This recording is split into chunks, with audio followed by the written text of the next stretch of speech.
ஒரு அழகான கடற்கரை. சுற்றுலா பயணிகள் நிறைய பேர் அங்கே வந்து போகிறது வழக்கம். சனி ஞாயிறு கூட்டம் அதிகமாக இருக்கும். அதோட விளைவு என்னங்கிறது அடுத்த நாள் தான் தெரியும்.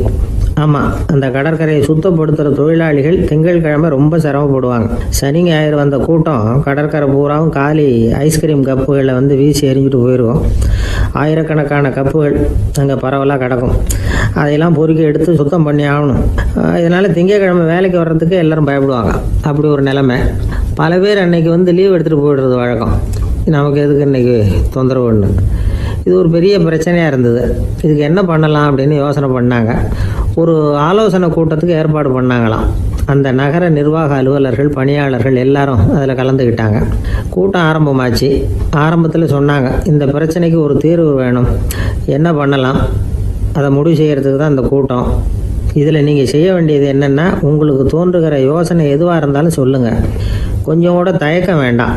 நாம் சொல்கிற யோசனை ஈடுபடுமா படாதா அப்படின்லாம் யோசிக்க வேணாம். எல்லாருடைய யோசனைகளையும் அப்படியே பதிவு செய்துக்கிறோம். கடைசியாக அதிலேருந்து ஒரு சிறந்த யோசனையை தேர்வு பண்ணி அதை பயன்படுத்தலாம். இந்த சந்தர்ப்பத்தில் இன்னொரு முக்கியமான வேண்டுகோள், எவ்வளவு சாதாரணமான யோசனையாக இருந்தாலும் சரி, அது சொல்லும் பொழுது அடுத்தவங்க வந்து ஏளனம் செய்யக்கூடாது. இது ஒரு பெரிய யோசனையா அப்படின்னு சொல்லி எதையும் அலட்சியப்படுத்தக்கூடாது.